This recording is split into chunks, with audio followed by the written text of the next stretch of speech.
You are about to enter the Red and Rev Sports Show experience.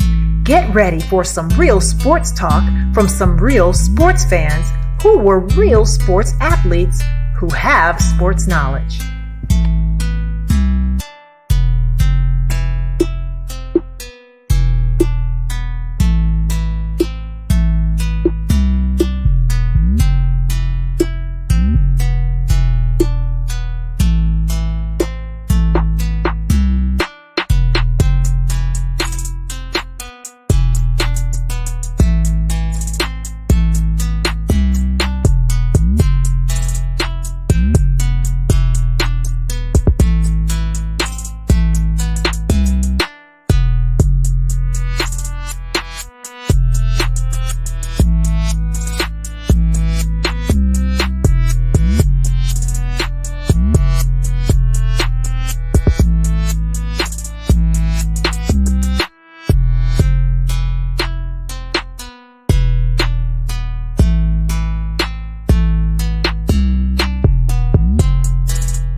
What's up, everybody? What's up? What's up? What's up?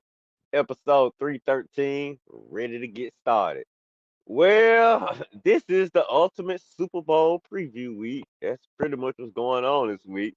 But being that the Super Bowl is so late in February now, they've seen it collide with a lot of other sports things going on this week. Well, what we got on tap for the show today? We're going to talk about who needs to win more.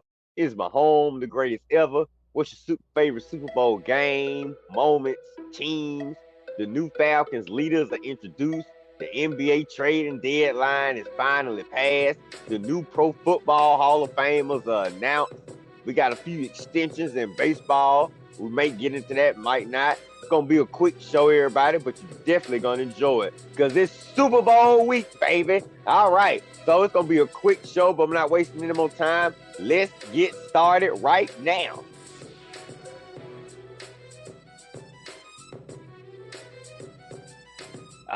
We mute. Everybody take your mute buttons off. What's going on, everybody? Welcome to another episode of the Red Rev Sports Show. Red and Coach are coming to you live from the ATL Show. While Armani's coming to you live from the VA and Rev is coming to you live from the MD before he heads out to the DET, Detroit, Michigan. Nevertheless, we come to you with episode 313, giving you real sports talk because we are real sports fans who are real sports athletes who have what, gentlemen? Real sports knowledge. So hang out with your boys, Red Rev, Coach, and Lieutenant Sonar, a.k.a. Armani, for episode 313. And as is our sports custom, we turn to our numerologist on the panel, Coach Patrick Thomas, to give us something or someone dealing with these three digits, 3, 1, and 3. What you got for us, Coach? Good morning, everybody. Good morning. Welcome to the show. I'm going to jump right in since we pressed for time today.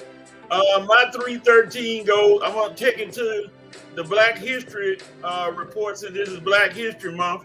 I'm going to go with a man who was one of the most feared cornerbacks in NFL history. He played his entire career for the Cincinnati Bengals, and he wore number 13. He was a 3-time Coach of the Year once he retired for Florida A&M University. I'm talking about number 13. God rest his soul, Ken Riley. Number 13, 313 for our show today, Ken Riley. Ken Riley. So you got to give us some context, Coach. Riley? What you mean? Y'all, you know Ken Riley, Red? I heard of him, but yeah, he's a little older. Give us some context, Coach. He's a Florida A&M grade. He graduated from that school, FAMU. Played his whole career for the Cincinnati Bengals.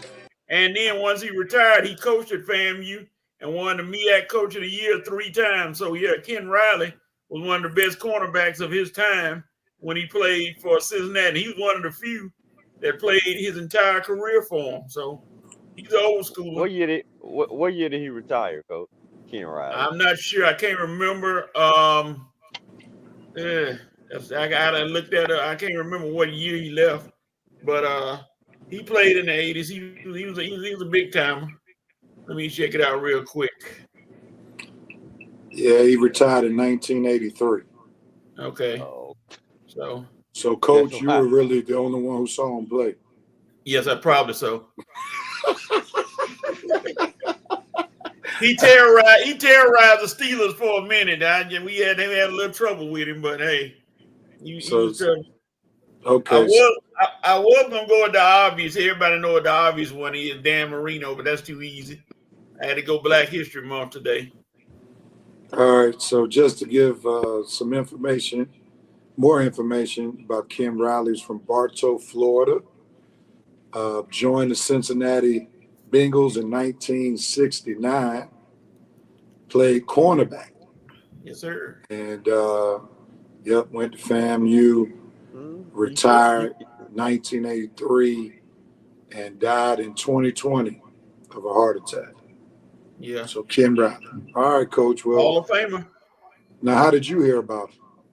Oh, I watched his career when he played. I know he was when he made the Hall of Fame. He was always one of the best cornerbacks in the country. And so you watched him when you were one of the Utes.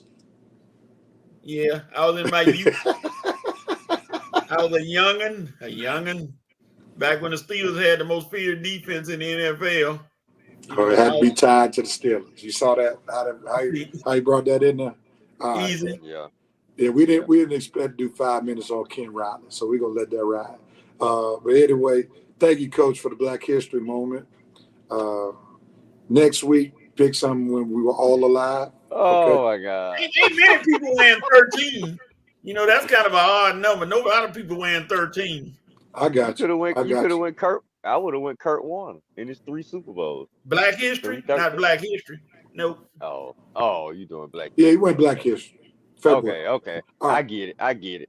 What's going on, Revenite Nation? And we got to give it up to Pastor Melvin Watkins, who is watching from Memphis. What's up, Pastor Watkins? The VP is in the building, helping to lead Revenite Nation and create another fire episode of the Red Rev Sports Show with Red, the prophet of sports. I didn't know I got that title. Coach Patrick, my internet is ancient. Thomas, Lieutenant Sonar, defending our country and low-key afraid of his Steelers daddy. And last but not least, Red, I straddle the fence in arguments. Kobe Bryant slurper, Conjuncture smoking entertainment sports host, Red Rhodes. Gavel slam, let's go. Thanks for that. Thanks for that introduction. Vince, you on one today early. Well, he came in blazing. He ready. Lieutenant Sonar was a twinkle in his daddy's eye when this played. Good morning, Joe Black from Florida. Ken Raleigh, member of Hall of Fame. Now, I don't think he was the member of the National Hall of Fame, the Football Hall of Fame. Not yet. No. Not yet. Yeah, 65 INTs from 69 through 83. Good morning, Brother Dana Johnson from Coatesville in the building. And Revenite Nation misspelled in my original post, Jerome Jenkins in the building. All right, gentlemen, let's get to it, man, with our dope note quote moments for this particular week. Red, I'm going to start with you and we'll go around the horn. Red, Armani, Coach, then the Reverend. What you got for us, Red?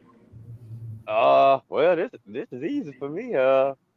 My boy's statue being unveiled in front of Staples Center this week. That was the dopest moment of the week, of the month, probably of the year for me. But we'll stick with the week. Definitely Vanessa Bryant and her just continuous moments of strength as she speaks on Kobe. And then, of course, Laker Nation coming to watch my boys. Just amazing statue be unveiled in front of Laker Nation. And that was a very dope and special moment for me this week. I wish I could have been there in person to see it, but eventually I get out there one day. Once Red not a single man no more, I'll probably make my way back out to LA and visit the statue again.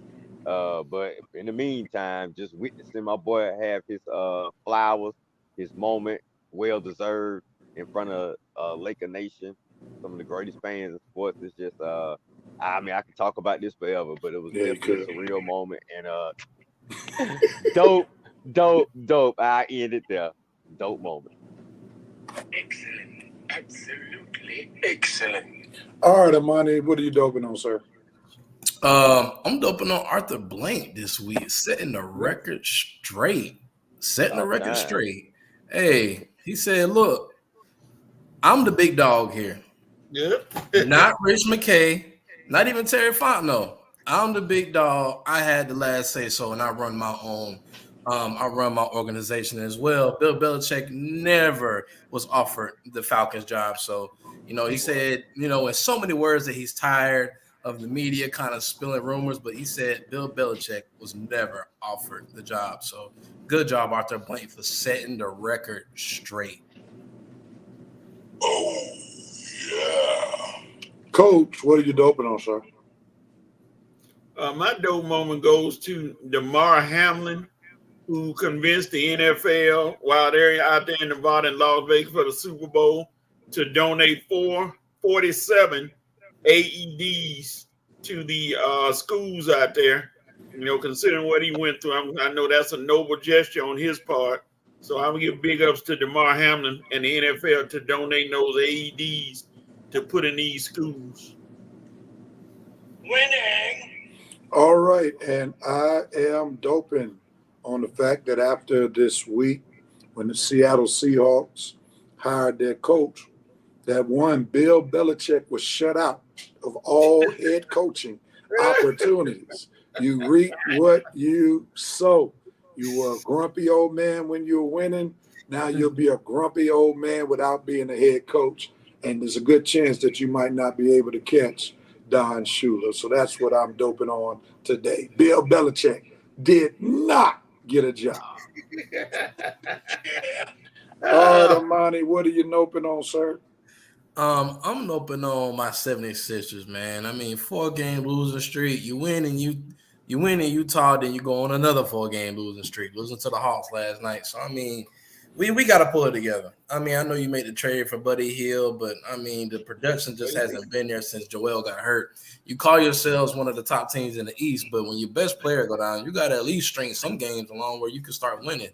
So, hey, man, y'all, I'm noping on y'all for the week. You can't just go 4 games, win a game, then lose another 4 games. That's unacceptable. All right. Coach, your note.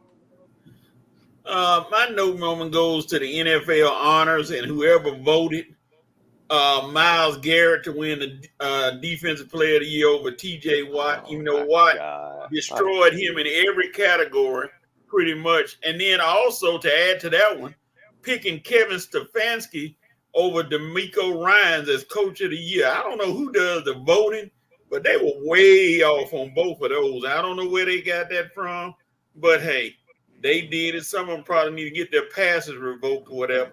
But my no moment goes to that terrible voting they did.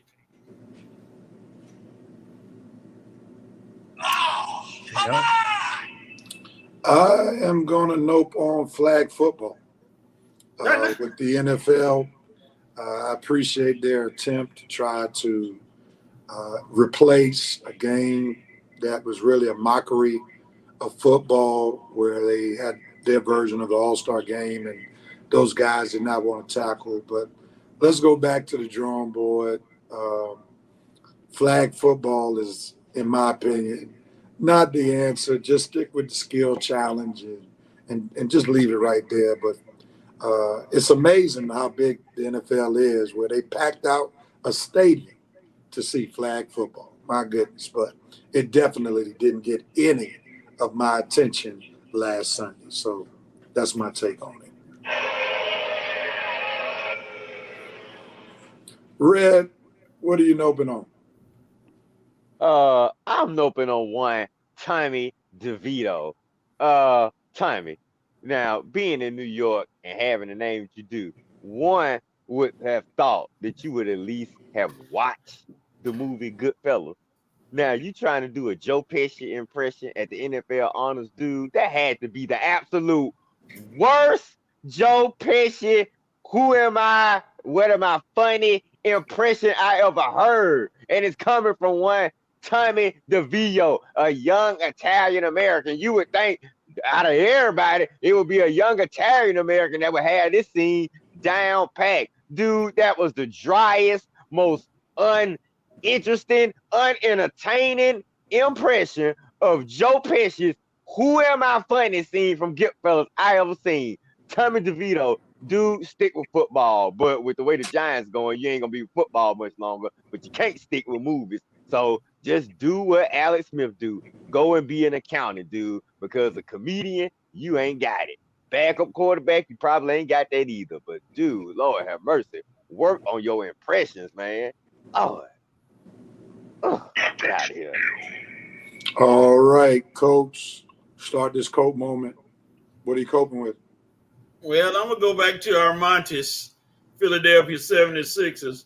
I know they coping on the fact that Joel Embiid might not be around for the playoffs, and now the concern, are they going to even make the playoffs? I think they still will, but it's not looking very good in 76ers land without the great Joel. And they set a timetable on him coming back, but that might not be the correct timetable depending on how he heals and what happens. So this might be a lost season for the 76ers, who were looked as one of the contenders, and now they may be reduced to pretenders. So I'm coping with Armani. I'm coping for you, sir, in the 76ers season. Might be down the toilet. Coach, you just opened up a wound for me with that coach, so I'm gonna go ahead on and dive into it. Coach made mention about Joel Embiid missing in action for the Sixers. Some of you all know that my mother and I have half-season tickets to the Philadelphia 76ers. And with that being said, I'm coping with the fact that since Joel Embiid is hurt, we can't sell our tickets when we can't get to the game. This past week, we had tickets for the Dallas Mavericks with Luka Doncic and Kyrie Irving playing against the 76ers. Normally, we could have got at least $150 per ticket. Matter of fact, we didn't go to the game this past week because we were sure that those tickets were going to sell. But now that Joel Embiid is missing in action, you want to know how much money we got for those tickets? Zero. 25. As Coach Otis would say, Oh, Lord. nothing, because nobody wanted to purchase our tickets in the seating area where we seat for the amount of money that we were seeking to get. We went from $115 for the ticket to $50, and nobody still bought the ticket. So that's what I'm coping with. And Joel Embiid, just know your meniscus is costing me and my mother some money right now when we can't go to the game. Oh, Lord. And the Rev has disappeared. After that's what my money is doing, disappearing. Red, what are you coping with, sir? Well, not me, but I think my boy Maceo this week has had it up to here with all of these athlete handlers that he's had to deal with in Las Vegas this week. I'm praying for you, Maceo, man. I know you probably first time experiencing all of these handlers dealing with these athletes, but it's been entertaining to watch you complain about it this week. Oh man. So Maceo, we all have to cope with Maceo dealing with these handlers in Vegas this week on his Las Vegas trip for Super Bowl. It is almost over, Maceo. You won't have to deal with these handlers anymore. Too much more longer, man. But I'm praying for you to deal with it on your Vegas trip, though.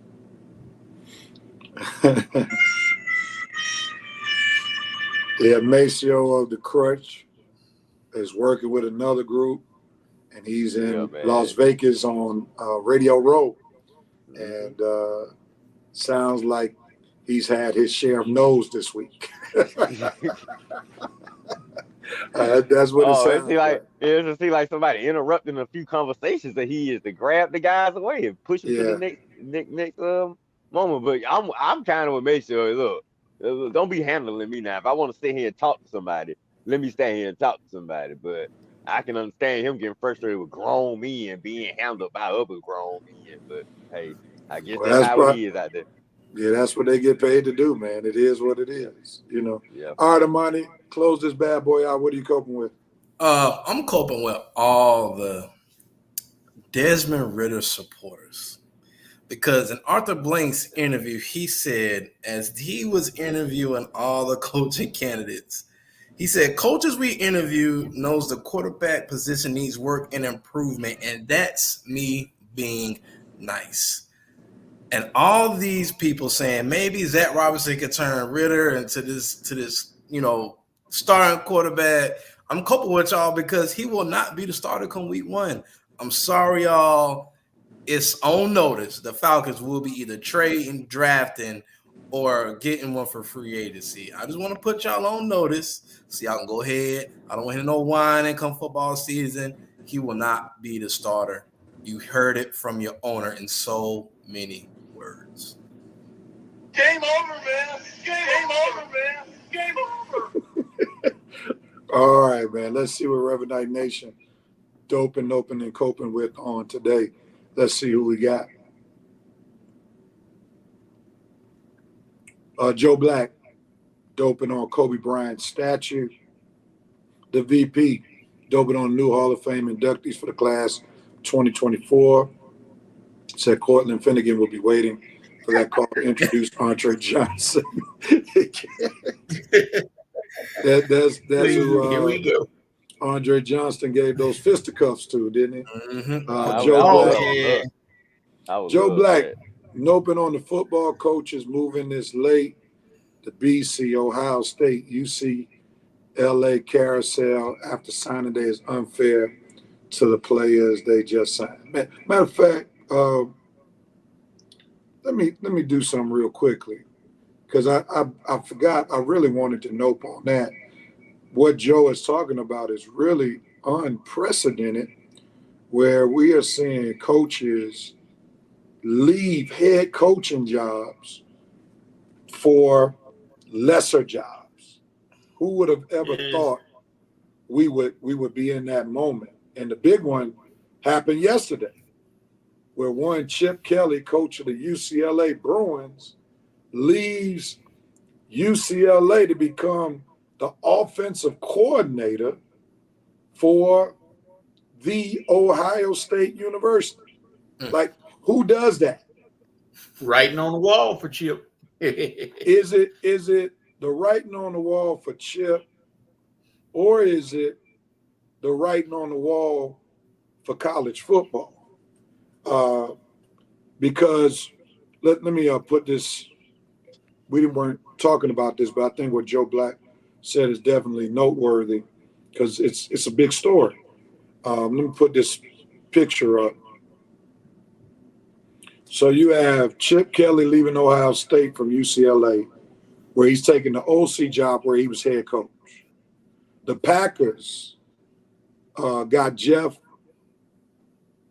Haley, who left Boston College. He was the head coach to become an offensive coordinator for Green Bay.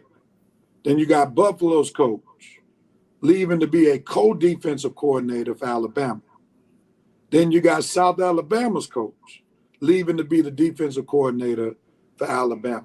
Do y'all see this potentially as a big problem for college football as I'm looking at? I'm gonna say no because I mean when you trying to go from besides Chip Kelly, I don't know why he did that, but when you're going from a smaller program to a bigger program, like the head coach of South Alabama going to Alabama as the DC, I mean that is, I would say that's a jump because even it's a smaller school. Now you're going to a bigger school with more competition, and you want to when you're going from that, making that big of a jump, you want to go to maybe a coordinating job first before you can audition for a head coaching job at one of these Power 5 schools. And then also with the Buffalo, same thing for the Buffalo head coach going to be the co-DC at Alabama. I mean, they want these Power 5 jobs, which is understandable. A lot of these coaches don't want, to be in these smaller schools as much anymore. Now Chip Kelly, again, I don't understand why would he leave to go be the OC at Ohio State? I'm not 100% sure. That is wild to me, but that's I know why. I don't understand that. All right, who wants to jump in there? Coach, you said I know why Chip Kelly left. Check his feathers out. Check the feathers he's shedding. He's going to the Big Ten. He know they're not going to be competitive. So he said, okay, let me sneak in Ohio State. They going to be competitive. And they hired him right after Bill O'Brien left, which I don't, he left to be a head coach. So I don't blame him for that. He's from that area. But Chip Kelly is a bona fide chicken. He left because he knew that UCLA was going to be down there with Northwest and Talladega Tech and those kind of teams. So he jumped ship. You mean like Lincoln Riley did? Yeah, that's what I was about to say. Pull the to get away from that SEC. He don't want none of that SEC smoke. He didn't want none of that SEC smoke. He did pull a Lincoln Riley, didn't he? He pulled a Lincoln Riley. He didn't want none of that. We go to the SEC with Kirby, Nick, and all those guys. I don't want none of that smoke. Yeah, Lincoln Riley. Well, he learned it from the best. He learned it from his cross city rival. Red, you got to take on it before I jump in? Not really. All right, so Armani, I'm gonna push back on what you said because this is unprecedented territory where head coaches of smaller schools would leave to be coordinators at Power 5. if memory serves me correctly, I remember Urban Meyer going from Bowling Green to Utah, right? He went from head coach to head coaching job. If memory serves me correctly, Lane Kiffin, after he had the USC and Tennessee debacle, he went to Florida Atlantic and then became head coach at Ole Miss, then become a coordinator in between.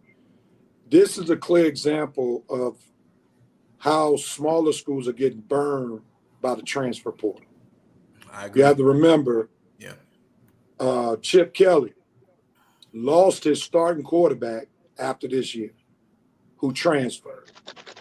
So now these guys realize that if they spend all this time recruiting these guys to come to their school, if they have a breakout year, they're leaving their school for greener pastures. And basically, this is why it's not really of any benefit to coach at a school that is not a Power 5, because you're going to lose your top player now that Neil is in place, where they can have a great season. Then there's $1 million available for your top player at a Power 5 school. So we're seeing the reverse effect. So we've seen how the transfer portal and Neil took out Nick Saban, right? Because he got tired of re-recruiting. All right, at the end of the day, that's what happened with that. Then we're seeing how it's hurting the bottom feeders, where they're losing their top players, and head coaches are like, well, if I can't recruit and keep these guys, then I might as well either become a coordinator at a Power 5 school or become a coordinator in the NFL. So the lower D1s are really going to be affected by this transfer portal, because there's really no incentive to stay there, because you're going to lose all your top players. Yeah, I mean, the NCAA is going to have to do something about the transfer portal. I think what Eli Manning said about his nephew, Arch, he said, Arch is going to stick with it, because, at the end of the day, in real life, when you go with something, you got to stick with it for a few years. Even in the NFL, you can't just be traded just because you want to be traded. That's not how it works. You can't just leave after 1 year just because things aren't going your way. That's not how it works. That's not how the NFL works. That's not how the real world works. So the NCAA is going to have to, or college football rather, because they're doing away with NCAA soon, is going to have to put some kind of chokehold on these NIL, on these transfers. And I would tell my own kid, man, you not after 1 year because things not going your way, now you want to up and transfer? No, sir. Well, there are two things I want to say when we're going to move on, because we didn't really plan for this particular topic, but I want to say thanks to Joe Black, because it definitely is a needed topic. Arch Manning is a different situation. Remember, Neil really benefits those kids that don't have money. We know that Arch Manning comes from a lot of money. Yeah, that's true. He got two uncles that got money on top of money, and I'm sure his daddy is not hurting either. So that's the main thing about Arch Manning being able to stay. And we have to realize this is really a benefit with the transfer portal to kids who don't have money, right? Because they are able to profit off their God-given ability before they make it to the pros. So, when you're looking at this Neil money, it's really affecting the kid from the hood who's going to be like, look, if I could have one great year and then make $1 million the next year, why not? Because even with Georgia, you saw Carson Beck, this joker got a major car, cost $400,000, I think a Lambo or something along that line. And that's because of that Neil money. So, man. It's a different styling. Well, that Lamborghini, man. It's a different world in college football. Thanks, Joe Black. Let me go real quickly so we get to these topics. Cope won, voter picking Josh Allen over Lamar, cost Lamar his second unanimous MVP. Yeah, that was foul. The VP agreeing with me. The Pro Bowl is lackluster. Give us more skills challenge. The VP is noping on Eric Bieniemy out of the Cobra Commanders. We still don't know if it's him or the crappy team that he had to work with. I'm going to lean towards it's him, because by going to the Commanders, he showed that he lacks wisdom. And part of being a good head coach is you got to have wisdom. And going to the Commanders, where you already going to a team that had a lame-duck coach, that did not make sense at all. But hopefully, Andy Reid might save Bieniemy from himself by either putting him on the staff, or if he retires, Eric Bieniemy will probably become the head coach of the Kansas City Chiefs. He'll be back in KC next year. Yeah, he's going to get a job. The VP is coping with Purdy. You either going to be and you banking on Purdy to deliver for your Niners tomorrow. He's doping next week as we are the champions, or you're going to be my nope. Cope, please be the former so that I can brag about you next week. So the VP is really seeing which direction he's going to be heading in mentally on next week's show. Good morning to you. That's why they not gonna win, because he's not even sure which side he's gonna be on. Pick a side. Yeah, I mean, if you believe in the kid or not. If you don't believe in him, just say he gonna choke it up, which we know he gonna do, and he gonna lose to the Chiefs. But don't be you talk about me straddling the fence. What are you doing? Straddling the fence. Well, I might come in next week with a dope, or I might come in next week with a dope, depending on how Brock Purdy plays. Well, shoot, pick one. Which one is it, Vince? Oh, look at him, giving Vince a little bit of his own medicine. Good morning to you, as Vince would call you, or the VP would call you, Mama Wildcat Harris. Good morning to you. What's going on, Brother Demetrius Jeffrey? And there it is, Mama Wildcat Harris. Brother Dana, who's a Steelers fan. I thought Coach would like that. Chip Kelly is a chump, never could win the big game. What's up, Brother Tony? Chump. Tony said, I can't wait for the off season of this show. Going to be a great Falcons off season. Uncle Steve's Lounge. Give it up to Uncle Steve. What's going on? Steve. Uncle Steve, one of the great podcasts over there on YouTube. He's saying, what's going on, fellas? Yeah, Armani, but Eli shouldn't be talking about anyone staying with the decision as the Chargers. For sure. Can I rebuttal that just 1 second? Go ahead. Eli didn't choose to go to the Chargers. The Chargers chose him. So, I mean, yeah. But the point was he did choose because he raised a big stink, he and his family, about not going to the Chargers. So he was. That's what I'm saying. So he didn't want to go, I thought. Right. So he was choosing where he wanted to go. Okay. If he says, I don't want to go to San Diego, who had the number one pick, that's a choice. So his nephew made a choice to go to Texas. He didn't get drafted by Texas. He chose to go to Texas. Right. And he's sticking it out. But okay. But Eli is doing really the opposite of what his nephew is doing. If you look at it. His nephew is staying. Eli chose for the Chargers not to pick him. Right? Even though the Chargers had to pick. And he raised a big stink about if the Chargers picked me, he was going to sit out. Okay.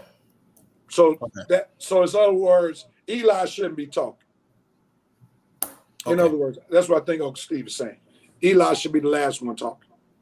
Because he's saying somebody's what his nephew should do, even though he didn't embrace what was supposed to be done on the NFL level. Meaning Arch freely chose Texas, and he's gonna stick with Texas. But the Chargers chose Eli, and he didn't freely stick with them. That's what I was saying. He didn't freely choose the Chargers. The Chargers chose him. No. But if you're gonna talk about Arch sticking it out, then you should have stuck it out with the Chargers drafting instead of making a big stink to get yourself traded to New York. Because you could have just stayed in San Diego. Okay. Your aunt complimented me on the explanation. Appreciate that for the young cub, Armani. What's up, brother Tony? He said, Tony, I think Tyreek did some amazing things this season. I feel he should have won the offensive MVP. He's coping with the fact that Tyreek did not get the award. I think partly some of the problem was Tyreek got hurt too. He needed those extra games to put those extra stats to really be a legitimate candidate. So I think that hurt him when he missed some games. Anthony Corey said the Neal money is peanuts in comparisons to what the schools make. Your local English major ain't getting Neal on top of paying aid. That's the real issue. Let's put it this way, Anthony. They're getting a lot more money than what they used to get. That's the truth. All right. Nope to the Bears affiliate saying Caleb ain't worth a number 1 pick. That's debatable. Hasselbeck is pushing on ESPN Drake May having all the intangibles to be the number 1 pick. So, oh gosh, really? Yeah, for sure. All right, man, let's jump into this thing, man. Who needs to win more? And thank you, Revenant Nation, for helping us out with our dope noping coach on today. All right, who needs this win more? We're down to the final 2. We have the Kansas City Chiefs and the San Francisco 49ers. When we talk about who needs this win more, it can be a player. It could also be a coach. So with that being said, who wants at it first? Who needs this win more? Easy. This is the easiest question today. Mike Shanahan. 2 words for Mike Shanahan if they lose this game. Well, I think Mike Shanahan, coach, has 2 Super Bowls. I'm sorry, Kyle. That's what I meant. The son. I got you. Go ahead. Hey, you cover your face for it. It's all right. Kyle Shanahan. He said 2 one of words y'all. are going to be associated with him. Buffalo Bills. If he lose this game, let him lose. And they're going to say Buffalo Bills. Wow. Get there, but can't win there. So you're talking about he lost it as an OC with the Falcons, part of the most historic loss in Super Bowl history, 28-3, then lost a 10-point lead in the 4th quarter when the Chiefs and the 49ers played each other 4 years ago. So anybody got a different answer besides Kyle Shanahan? Yeah. Mahomes need to win more to further his legacy. And keep that legacy going. If you're trying to stay on the level with Brady and I guess Montana, but if you're trying to stay on the level with Brady and try to, I guess, one day compete with him, go on and get that 3rd ring now. Get your little back-to-back Super Bowl victories out the way, so you can next few years you can do what Brady did. You can relax. You know what I'm saying? Ain't gonna be no big pressure if the Chiefs championship contenders next year, the year after. I mean, 3 rings, man. You could do what Brady did. You can go the next 10 years without winning the Super Bowl, and you still gonna be looked at as a Hall of Famer. So, who needs to win more for their legacy? I'll go out on the limb and say Mahomes, because Brock Purdy's legacy, ain't nobody really thinking about his legacy or anything. Mahomes has a legacy that's on the line. And I don't think you want to add a 2nd Super Bowl loss to your career just so soon. Let's keep it. You already got 1 Super Bowl loss. I think that 3rd win would just put you way over the top of all the quarterbacks in the league right now. So you're going to get that 3rd win, get it out the way. You're gonna be good, man. You're gonna really have a pass for the next 5 seasons. So Mahomes, I'm gonna go out on the limb and say Mahomes need it more than anybody, because we used to Kyle choking. Brock Purdy, you ain't really got no pressure, man. Ain't nobody expecting nothing from you. Andy Reid, you just riding the Mahomes bandwagon. This is the Mahomes story right here, and I want him to keep the good times coming. So Mahomes. All right, before you go, Armani, and then I'll go. Yes, the sir. VP says San Fran does, because Kyle Shanahan will continue to be the HC that can get you there but can't get you over the hump. Tony retracted his previous statement about Tyreek. Got you, brother. And Coach, the VP wanted you to know Kyle, not Mike. Tony's already given his prediction. KC will win, and Anthony gives. We're not asking for predictions, dummy. Yeah. We asking for you got all the VP says this, Armani, before you go. The concrete in Mahomes' legacy has already begun to set. The dude is the best QB in the league. He continues to keep his team in the mix. Mahomes is that dude. He has more SB wins coming his way. Eric Neighbor says Kyle has legacy is on the line. No, it's not. Seriously, Kyle, to keep the stank of losing a Super Bowl off him, they need to win the full game. So With that being said, are you leaning towards coach's direction with Kyle Shanahan or leaning toward Red's direction with Patrick Mahomes? I'm gonna lean towards coach's direction, but in another way. I think the 49ers as an organization need this because let's paint the picture. You lose to the Ravens in the Super Bowl in 2012. And then you lose to Pat Mahomes in 2020, COVID year, right? 2019, 2020 was that? Yeah. So, I mean, this is your third shot getting to the Super Bowl in the last, 10, 15 years. Not only that, Kyle Shanahan, how can I be nice and say this? What is a choker? He is a choker. Why are you being nice? Hold on, Red. Let me talk. Because let's be real. After that Julio catch that Julio made, the game should have been over. You choked that away. You choke away another one because you didn't run the football. So I'm gonna say, as an organization, the 49ers need this and Kyle needs this, because if Kyle loses this, I think that who was the GM? Is it Lynch, right? Yeah, John Lynch. He might be looking in other directions because you can't keep choking when you get to the big games, and then expect to keep, because you keep doing the same thing. Because at that point, you're never gonna learn. All right, let me turn to Red before I interject. Red got a lot of facial expressions and voice expressions. What issue did you take up with what Armani just said? That John Lynch is going to look to lead in another direction. How is John Lynch going to lead in another direction? Kyle Shanahan is the one who hired John Lynch. John Lynch can't lean nowhere. If anything, he the one going to get bounced up out the door by Kyle, if anything. But it ain't going to be John Lynch leaning in another direction. John Lynch ain't got no power over Kyle. I think you're a little off base with that one, but I'm gonna let you have it. Well, who cares? Well, actually, you off base with that one. Actually, there may be some truth to what Red said, because exactly, it's a lot of truth to what I'm saying. Kyle has the final say. I'm off base. Yeah, right. Yeah, Kyle has final say with roster moves. I think the safest way to put it is that they're tied to the hip. So if one goes, they probably both will go. It won't be Kyle or John.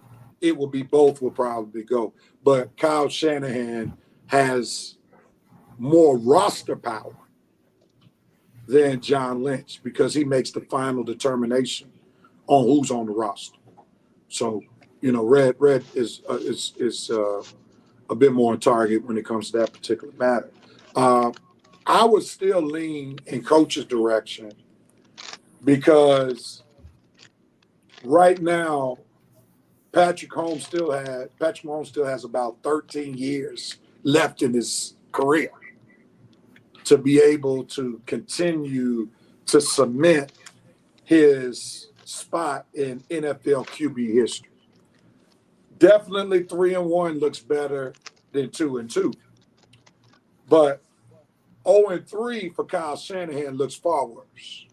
If he's going to be amongst the ilk of the top coaches in the league, the Sean McVays, he needs this Super Bowl. Patrick Mahomes is still going to be in GOAT conversation, because it's not like his career is projected to end next year. He's still got a whole decade to be able to move into that GOAT conversation. So Kyle Shanahan might not have 2 or 3 more years of losing big, because, like Vincent said, at some point they're going to get somebody who they feel can get over the hump. If he keeps on losing, they're not paying him to keep losing Super Bowls. Yeah. So that's why I would still lean in the direction of coach, where Kyle Shanahan needs this win way more than Patrick Mahomes, because we know that even if Pat loses this game, he's still going to be the top QB in the league right now. Now, he's still going to have a whole lot more work to get into the GOAT conversation. But from what I hear, even with 2 Super Bowls, outside of Brady, who's considered better than Pat? All time. So he's already right there. He'll just be cemented as number 2. Yeah, so he got some more years to work on moving from 2 to 1. So that's my spiel on that. All right, we got a couple of who drafted Lance. That would be Kyle Shanahan. Definitely did. Eric Neighbor says Kyle thinks he's the smartest person in the stadium. VP said agree, Lieutenant Sonar. Folks pick on Dallas for the obvious reasons, but our team has one less year of winning their last Super Bowl than them boys. That's true. At least they've been to the Super Bowl, though. Them boys haven't been to the Super Bowl. That's the difference. The Sanford organization needs this. John Lynch and Kyle made a decision to mortgage the team for Lance and then sent him to Dallas in favor of NFL 2022 draft of Mr. Irrelevant. Anthony Corey says, I don't know about that because Tomlin is secure kind of in Pittsburgh. I think he won't be on a hot seat, but then again, Mark Reed got the boot for not getting it all. The difference with Mike Tomlin is he won one. I was about to say that. Yeah, That's he won difference. a championship. Yeah. He won a Super Bowl and then went back to another. The whole Shanahan clan needs this for our little choir boy, Kyle, because Dad brings his rings to Thanksgiving table every year. Kyle leaves the adult table and has to sit with the kids. Please pass me the rolls. All right. Yeah. That's great imagery right there. All right, gentlemen, let's move on to the next topic. Favorite Super Bowl game, moment, team. I think 3 of us can share the least favorite Super Bowl moment, but that's not the question. Favorite Super Bowl moment, Coach, give us something with the Steelers. This is your time to talk about the Steelers. Give us your favorite Super Bowl moment.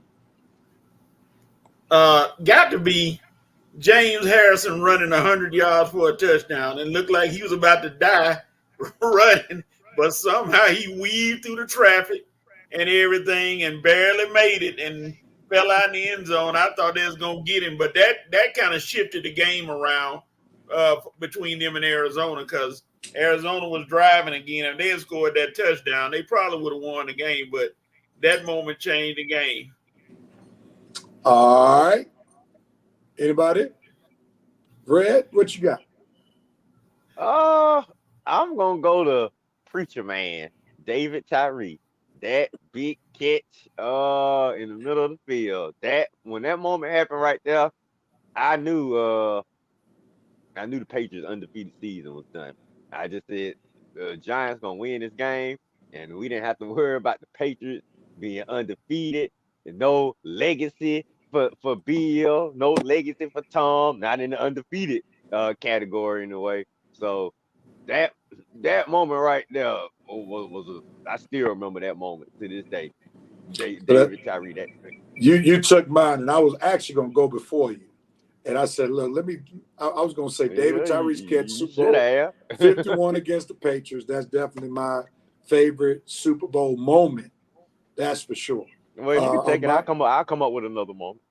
No, you don't have to. I'll just jump on yours. You explained it. You got it. But that's we can still have the same moments. It's okay. Armani, you got a moment? Yeah, I'm gonna have to say the Santonio Holmes catch for the Steelers. That was iconic. I was like, man, how? Because I thought the Steelers was definitely about to lose that game. I definitely did, but Santonio Holmes came up clutch in that toe tap in the corner of the end zone. That was just an iconic catch. I'll never forget that one. I'll never forget that catch. That was just that was just too iconic. You can't forget catches like that. And for Black History Moment, I'll do you one better, Red. Even though that was my favorite Super Bowl moment, we can't forget as we are in Black history, the Super Bowl moment that really put black quarterbacks on the map would be Super Bowl 22, when Doug Williams of the Washington Redskins, before they became the Washington Commanders, beat the Denver Broncos in Super Bowl 22 started beginning the process of legitimizing the success of black quarterbacks in the NFL. Doug Williams not only was the first black to win a Super Bowl, be first black quarterback to win a Super Bowl, but he also went to an HBCU, Grambling State University, SWAC territory. So that's dope on so many different fronts. All right, let's see. And there it is. Mama Harris. I didn't even see a post. She talked about Doug Williams. Let's see. The VP says favorite Super Bowl moment. Super Bowl 23, Joe Cool against the Bengals, hitting Dwight Clark in the end zone. I was still in New York at that time as a kid. That was a great moment. Doug Williams winning for all black people everywhere, for sure. Doug Williams had an awful first quarter, then lit up the Broncos in second quarter, rattling off 35 points, winning eventually 42-10. Armani, were you born for that one? In what year? That was Super Bowl 22, so you probably weren't. You weren't. Not the Dwight Clark one he won. Yeah. No, we're talking about Doug Williams. So he wasn't. I wasn't born. Doug Williams.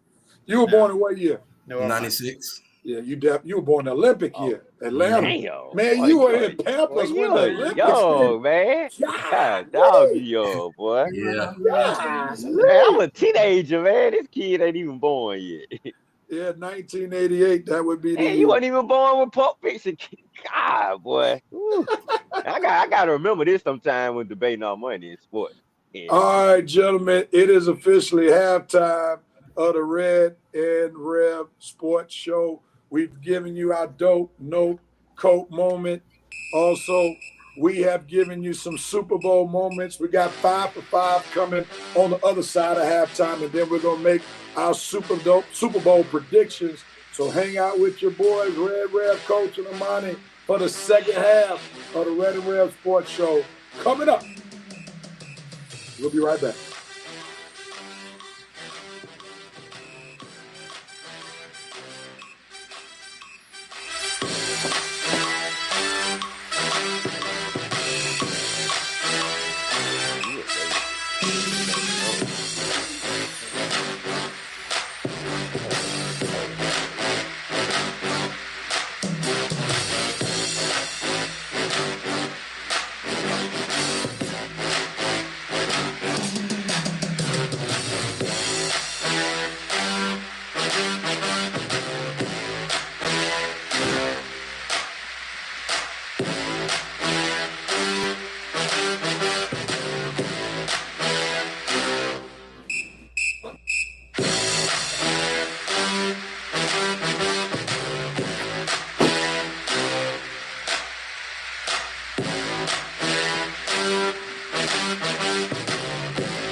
And we are back for the second half of the Red and Rev Sports Show. We thank y'all for hanging out with us the first half. Thank y'all for your comments and participation. Keep them coming in the second half. The VP is looking at how old he is. He graduated high school in 94. That's all. Coach had been to his 20-year reunion by the time Armani was born.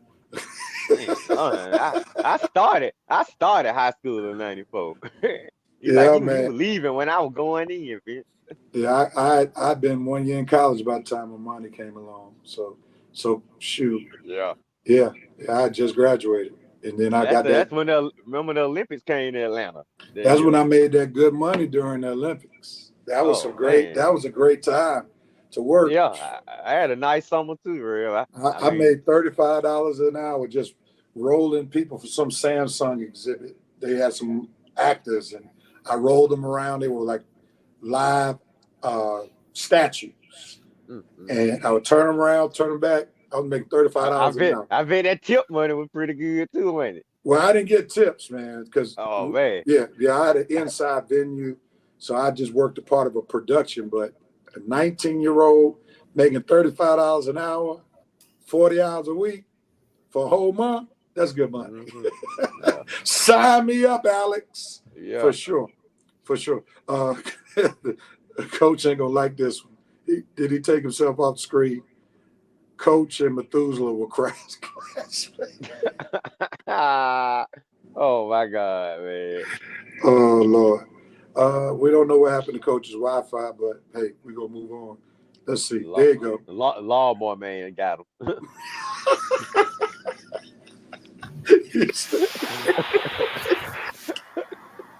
You stupid.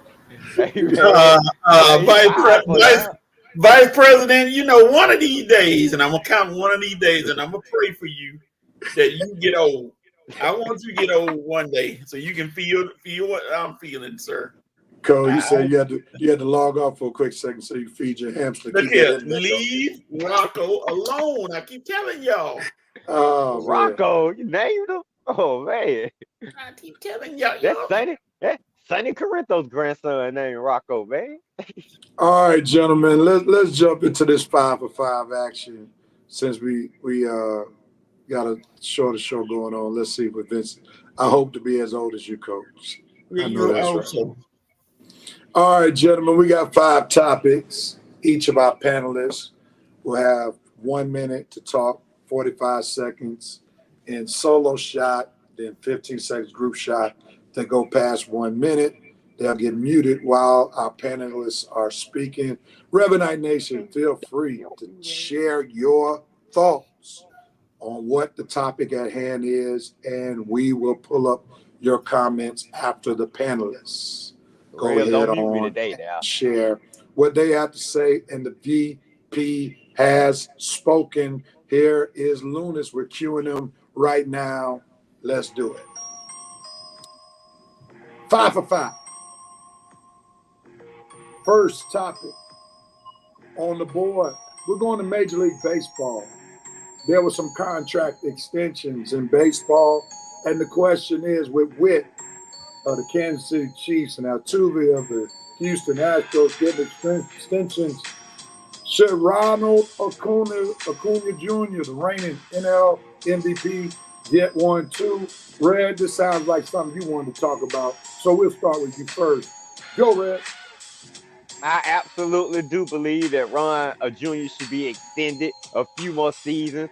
I mean, now look, we caught lightning in a bottle by paying this dude $100 million up to his 28th year. But as we can see right now, the Braves have a phenom. They have a once-in-a-generational player, and you got to have that guy locked up to at least age 35. You don't want to make the mistake we made with Freeman.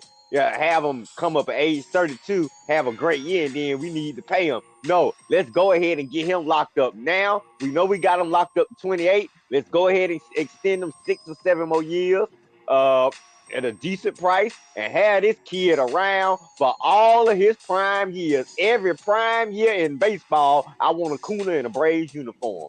Chop on. Coach, what you got, man? I mean, it's a no-brainer because there are going to be a lot of bidders coming all out of the woodwork if they hear anything about Acuna having a chance to be free. So Braves, I know AA going to go ahead and not even give him a chance to throw their cast that line in the water, try to get him. So, yeah, it's going to happen soon. It won't take long. Armani? Yeah, when you breaking your own records, I mean, you need that extension, man. I mean, he's the best player in Major League Baseball, and he's the best player on the Braves. I mean, players like that, you know, you got to give them a long-term extension and keep them around because, I mean, they're the cornerstone for your franchise. So, you know, you got to keep Ronald Acuna around at least a long-term extension, maybe 8 to 10 years, something along those lines. All right, man. Let's see what Rev Nation got to say. Ozzy, come out. Ozzy Albies. Should he get an extension? I think his extension comes up earlier than Ronald Acuna, but he's not the player that Ronald Acuna is. Help me understand, gentlemen. What year is this? 23. I think 24, excuse 20, me. yeah, maybe 24, 25. 24. 24. Because 24? baseball Okay. is staying 1 year. And his contract is over when? 28. Don't we have a couple more years before we can work on that extension? Yeah, we got a few more years. I don't want to wait too long, Rev. You know what I'm saying? I don't want to get in a Freddie Freeman situation. I mean, and then he have a few more MVP caliber years. Like the price is gonna go higher and higher. If I can do it early, I do it early. You know what I'm saying? It's gonna cost you, but the more he have great seasons, the more it's gonna cost you. So if I were you, I go ahead and let me cost it one big lump right now, then a huge big lump in the future.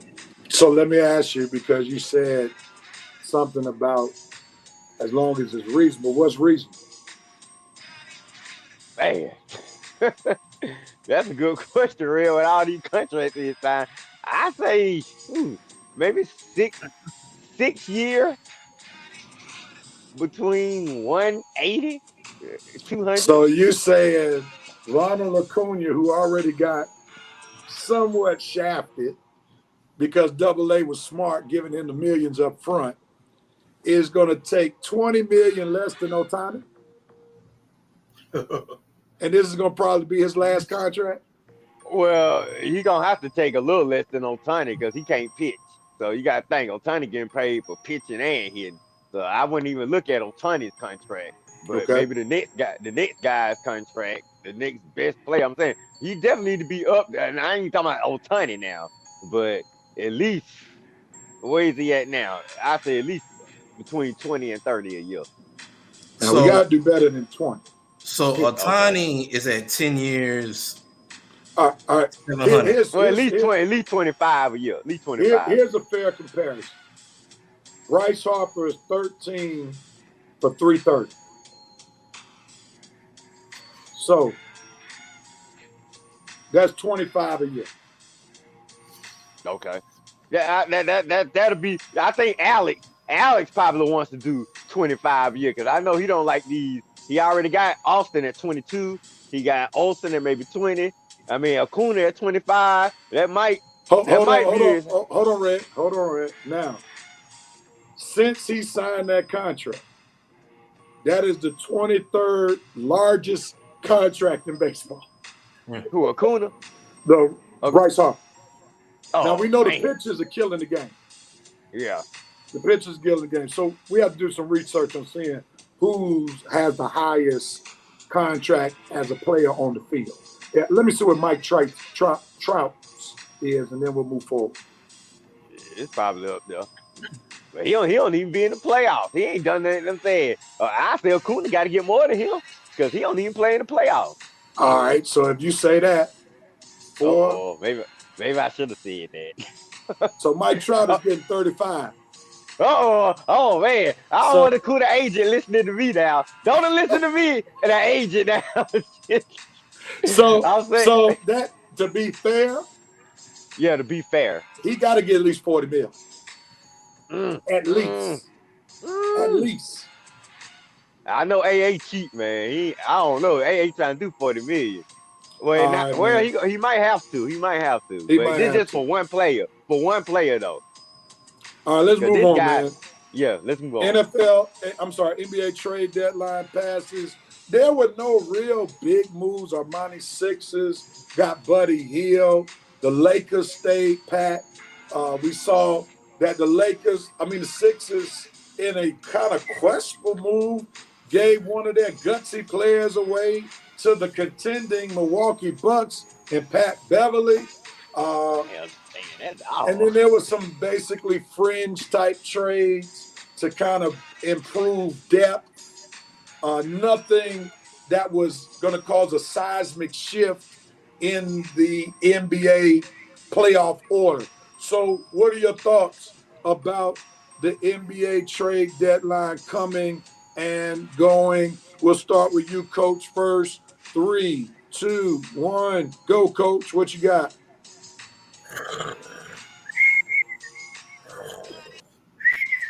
That's all I got to say. I mean, nothing of importance happened. Nothing. Nobody really made a solidifying move of the playoff contender to move. Now, well, I can say out of all of them, the Knicks with their injuries, all those injuries they got Bogdanovich and the other young man. So they may have helped themselves somewhat, but it's nothing earth shattering. Armani, what you got with it, sir? Yeah, I mean, even though Buddy Hield is a good rotational piece, I mean, he's not nothing to go crazy over. I thought the Lakers would make some noise, but I guess the Lakers say they good, so we'll see. I don't know how good they are. I mean, I don't know if they conference final. I don't know if they conference finals or NBA finals good, but we shall see. Cole, Red, what you got? I like some of the moves the Knicks made. Like Coach said, wasn't really that many significant moves, but the Knicks made a few moves against. I think the guy from the Pistons that can shoot. I think they got Burks as well. I like some of those moves. Hill going to the Sixers, not bad. Pat Bev going to the Bucks. I mean, they needed some defense. That's not a bad move. And I'm kind of happy that the Lakers and the Hawks stood pat. I really didn't think trading Russell for Murray would be significant. But I think Russell is fine where he's at as long as he's playing like he's playing. I think Murray is fine where he's at as long as he keeps stepping his game up. I think both teams did well by themselves, Lakers and Hawks, to just stay pat. They never wasn't really sure on what move they wanted to make. The Hawks, I think, wanted Austin Reeves, and the Lakers never were budging on that. So I'm happy that the Lakers stayed put, and I actually think it's going to help us in the long run that we did that. So I believe the Lakers still are going to be a contending team when the playoffs start. I think the Hawks, they have a chance, but they got to get some consistency together. Good win last night. Good win by the Lakers, too. But the Hawks, you got to get a little healthier, and you got to keep your players on the floor. But I think both teams did right by themselves by staying pat. All right, now we got a few more seconds on this topic. So we mentioned Bogdanovich, Alex Burks getting traded from the Detroit Pistons to the New York Knicks. The New York Knicks right now are in fourth place, a half game behind Milwaukee, 2 games behind Cleveland. Do they stay at number 4 with those trades? Do they move down or do they move up? Quick answer. Coach says up. They go. So they move up. They go. Oh. They move up to what, Coach? Because no, they move what spot? I could say they could go as high as 3. Because I don't know if they're gonna pass the Celtics and Cleveland. I think they may fall off a little. I don't know if they're gonna continue as hard as they are. So they can move up as high as 2 because Bogdanovich and Burks have been released from jail, so they're gonna play inspired. You're gonna get all kind of play out of them right now. And then when you get Randall back and all those injuries that the Knicks got, you got a pretty solid team. You agree with that, Red? Yeah, I think they could probably take Cleveland's spot. Cleveland, I can't think of a move they made that is probably big as Bogdanovich and Burke. All right, let me ask y'all this. This for you, Armani. Pat Bev going to Milwaukee. Are they a threat to try to catch the Celtics? They're 6.5 games back, or do they finish just second over Cleveland and New York? I think they can get that top spot. They can definitely get the top spot. I mean, you got a defender like Pat Bev, and and he's also a leader.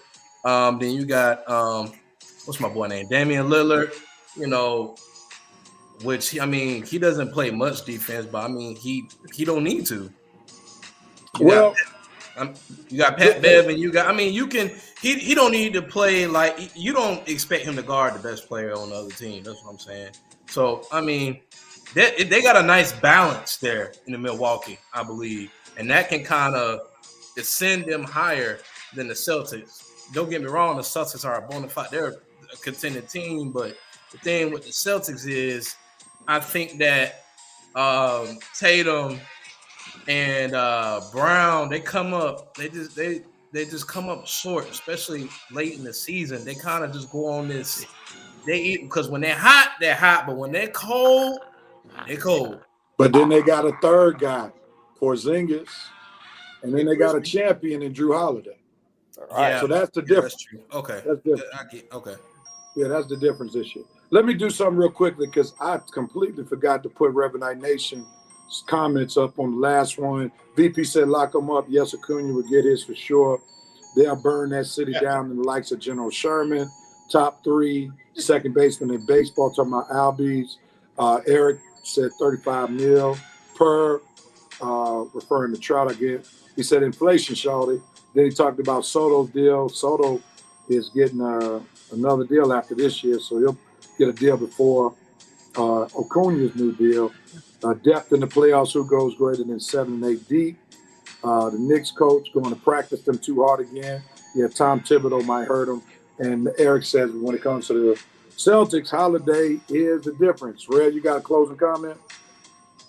Dang, I forgot who we talking about. Yeah, I mean, like I'm gonna say it, the Holiday is the closing. Oh, you were talking about Milwaukee. Okay, I had to get back to the topic. I think Milwaukee. You asked me Milwaukee passed the Celtics.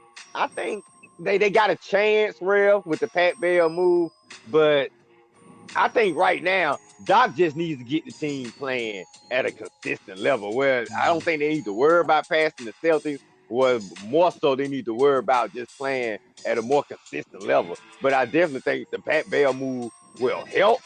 I mean, but Boston will have to start struggling, I think, a little bit for Milwaukee to catch them. I just think right now Boston is playing at such a highly consistent level that they will have to take a step back, and Milwaukee will have to start playing upward. Where I think Boston will stay the same. Whereas they'll probably finish number 1, but I think Milwaukee will start playing better, but not so much better to where they'll pass Boston in the standings. So I think they'll probably end up as either the 2nd or 3rd seed in the East. I think, as Armani shared, it made me think about that Milwaukee, I think, through the Pat Bev trade, solidified the 2nd seed. Don't think they're going to catch up to the Boston. 6 games is a whole lot of games. But the biggest thing that helped Milwaukee is that now you got Pat Bev who can play the top guard on the other team. So that allows Lillard not to be exposed as much. Right. Playing, especially when he has to play the primary ball now. Yeah. So when I look at it like that, it made a lot of sense. And then as I look at Cameron Payne going to the Sixers, Cameron Payne is more of a scoring guard. Yeah. So the Sixers needed a backup, not necessarily play defense, but they needed a backup guard who could put points on the board, especially since Joel Embiid is down. So I see how it benefits both teams, but definitely Milwaukee has that leader in Pat Bev. Because you think that Pat Bev is a sideshow, but this year, since I had a chance to watch him up close and personal, typically, realistically, in person, as I went to games and then as I watched some of the Sixers game, Pat Bev is literally an extra coach on the team. Yeah, he is. Yeah. I mean, to see, like, the dude is literally drawing up plays, showing people where they need to be on the court. So, I mean, I don't know if the Sixers should have let him go, but they definitely helped Milwaukee's chances. Right. And it's like Philadelphia must have given up on this year to give up Pat Bev. That's the only thing I can say to it. Go ahead, Red. Final statement. I think Giannis and Lillard and Portis, all them guys, they gonna love what Pat Bev gonna bring to their team, and especially after what they've been struggling with on defense this year. Just what you say, the experience. Even if it's just for one series of plays, what Pat Bev can do, like on one possession, to help Milwaukee out, just that right there will be beneficial to the Bucks going forward. And how in the world did the Sixers let him go up there to your prime competition. That was Yeah. crazy. Yeah, If that make anything, you move him to the West Coast. You don't to the move him West Coast. to Yeah. you move him to the competition. Now Yeah. watch them two gonna play in the playoffs. Yeah. And the Milwaukee Bucks probably gonna beat them too. All right. Yeah. Moving on to the next topic. Third topic, 5 for 5. Falcons introduced their OC and DC. We got some Falcons fans on this panel. Are you happy with what you've seen? We'll start with you, Red. What you got? I'm extremely happy. I'm extremely ecstatic. I couldn't be more happier. As miserable and as depressed as I've been with the Arthur Smith era, I am so ecstatic and relieved and esteemed and just highly anticipate the Raheem Morris era. I mean, all the coaching hires, all of the statements, and I'm just loving. I'm just saying, oh, this is what I wanted. This is what we needed. And now Arthur Blank coming out yesterday and just pretty much taking his team back, saying, I am the OG. Raheem was my decision. I like the direction we going. Everybody on the same page. And now we are moving forward. But I'm tired of talking about, really tired of talking about the past and Arthur Smith. So I'm glad Arthur Blank got his statement out and we can move forward now. Let's leave all this trash behind and go forward with this new sense of direction that we have for my Dirty Bird. I'm Armani, jump in there. I'm happy with the hires. We needed a solid offensive coordinator that can, even though this will be his first year as a coordinator, but we needed somebody that could develop quarterbacks. And Zach Robinson is that. And you take the DC. I mean, we're Jimmy Lake. We're gonna be fine. I do think we're gonna be fine. This is a coaching staff that's gonna be they're gonna be all on the same level. Everybody is just we're gonna be fine. So. I'm happy. We should be good. Now just got to find a quarterback. That's all I ask for. Find a decent quarterback. Coach, the Falcons, they hired Zach Robinson of the Rams to be their offensive coordinator. Then they go back to the Rams assistant head coach and get Jimmy Lake to be their defensive coordinator. Are you liking what the Falcons are doing with the Rams connection, with the coaching staff? Go. It goes to intelligence when you get people that what they do and you work with them all year. So, hey, it's got to be a smart move to go get people you are familiar with to continue with what you're doing. LA had a good season. It wasn't the best season, but they had a good season considering what they had. So it shouldn't be anything but looking up. But here's my thing. I'm just waiting because Raheem Morris, I think he's going to be a good coach. And I just don't want to see the fan base destroy him if he struggles. I know everybody's on board, but if he struggles somehow and the players don't do what they're supposed to do and he starts out, say, 2-5, I hope the fan base doesn't abandon him and go to something else and start picking out bad points. Stay with the man as long as he's there. If you support him. All right, I'm going to jump in real quick. Well, no, let me let Reverend Night Nation get in first. Let's see what comments we got. Anthony Corey says, more importantly, Rich McKay going back to the shadows of soccer. Jerry, what's up, brother? Says, yes, Red Rose, absolutely, about ushering in the Coach Rod era. Jerome K says, mark the tape 2-10-24. Monty and Red are happy with the new coaching staff. Let me just say two quick things. I love to hire Raheem Morris. While I am concerned if the Falcons do have a great year, and if they have a great offensive year, that means Zach Robinson is gone. And we already seen what that looks like during the Dan Quinn era. Dan Quinn had that historic offense under the direction of Kyle Shanahan. They have that historic year. What happens? San Fran gets Kyle Shanahan, and the offense goes down the tube. If Zach Robinson is that dude, leads a prolific offense, Guess what happened? Zach Robinson's gone. So that's one of my concerns about that. The second thing I want to lift up, and Armani, you look like you got something you want to retort after what I said. You got that opportunity. Coach, Raheem Morris understands the assignment. He cannot come to Atlanta 7-10. If that was the case, they might as well should have kept Awful Smith. So he knows that he's not in a complete rebuild. The main thing is the quarterback.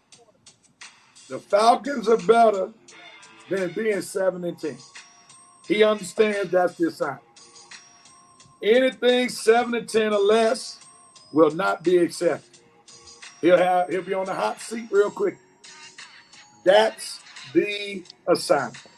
Rev, do they get Justin Fields, Rev? I don't know. I don't know what the asking price is for Justin Fields. So that's number one. Would I give Justin Fields up for what the Falcons have the 8th pick? Mm-mm. I would. Why not? What you got? I would, Armani. You trying to tell me you wouldn't do 8 for Justin Fields? Nope.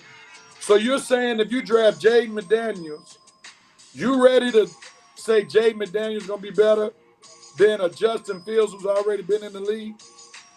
Well, here's my thing, but I'm gonna answer your first concern, Rev. And I know we spent a little bit more time on this than probably we want to. I think where the Falcons went wrong by hiring when Shanahan left, you had his replacement sitting right behind him, and Matt LaFleur, excuse me. All you had to do was promote him on up. Matt LaFleur has done a great job in the Packers as far as scheme. So when you have a great coach like a Kyle Shanahan, you look at the person behind him and you make sure that you need to be learning, because I mean, you got to promote from within, and to keep that same system. Because one of the things with the Falcons is that you keep bringing in all these offensive guys into all these offensive systems. Nothing is consistent. One minute you want to go to the West Coast, 1 minute you want to go to the area, 1 minute you want to go to this offense. It wasn't consistent.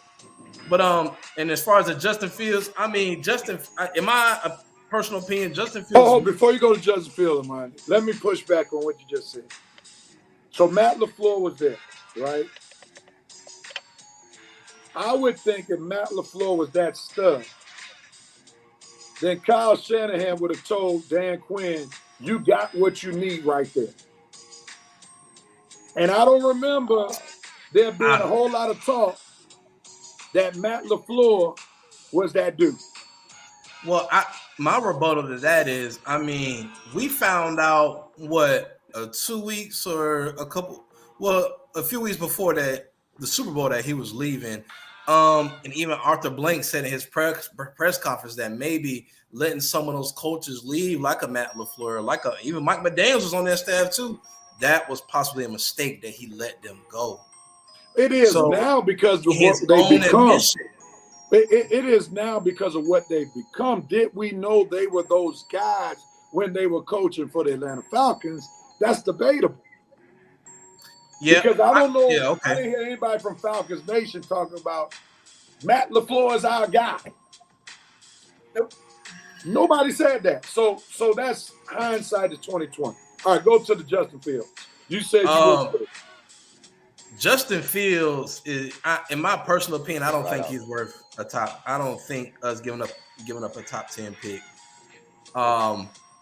Justin Fields is a dynamic athlete. My concern with Justin Fields, because we seen the flash, is his passing ability.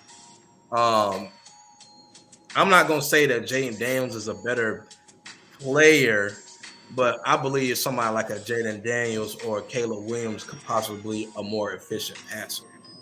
And that is why I say Justin Fields is not worth a number 8 pick in the draft, especially if you're going to give up a draft pick anyway. You might as well go up in the draft and get the guy that you think is going to be, that dude in the NFL. Now, Justin Fields could be that dude. I'm not saying that he's not, but in my personal opinion, I just don't think that he's worth the number 8 overall pick. Let me ask this: has Fields been given the best circumstances in Chicago? Oh no. All right. Do the Atlanta Falcons have better skills players than the Chicago Bears? Yes. So there's a good chance that Justin Fields could flourish in a better organization with better skills players. Yeah, no. We know that he can play in the league. Yeah. Is he a superstar? That's a question. We don't know if Jaden Daniels is a pro. We believe he is.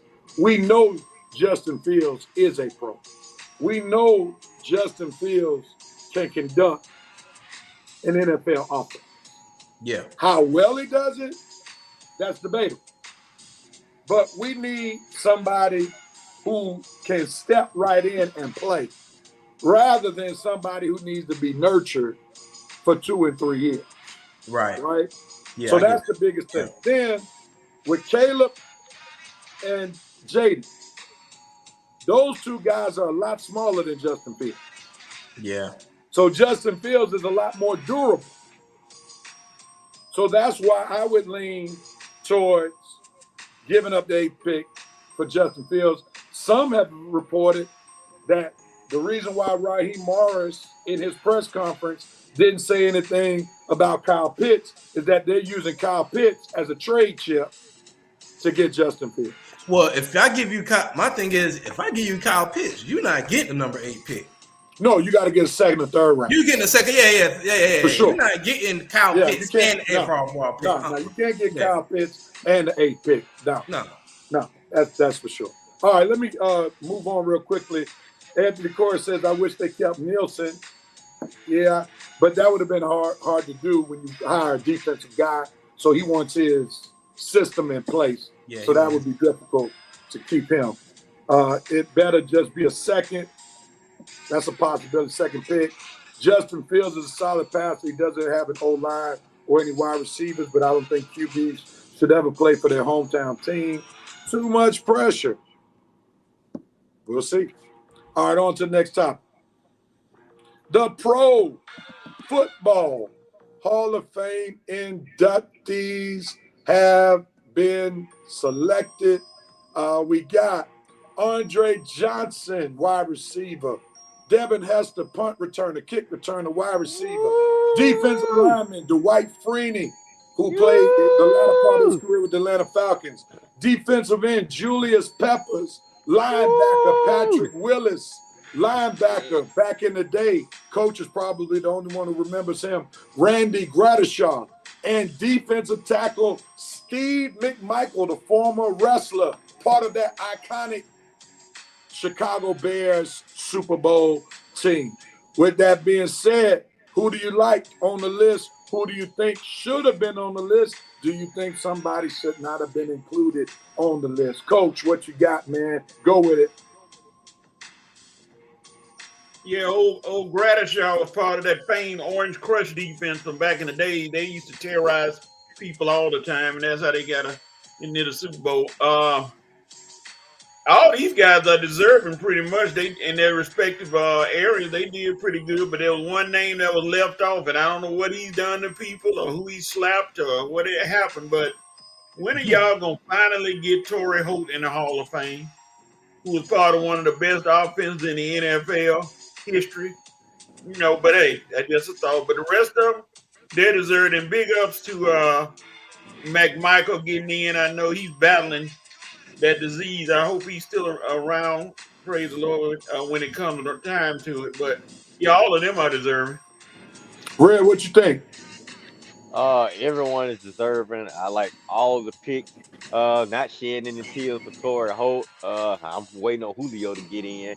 But one guy who I definitely surprised that he hasn't been inducted yet is former Cowboys safety Darren Woodson, a member of the 3 championship Super Bowls in the 90s.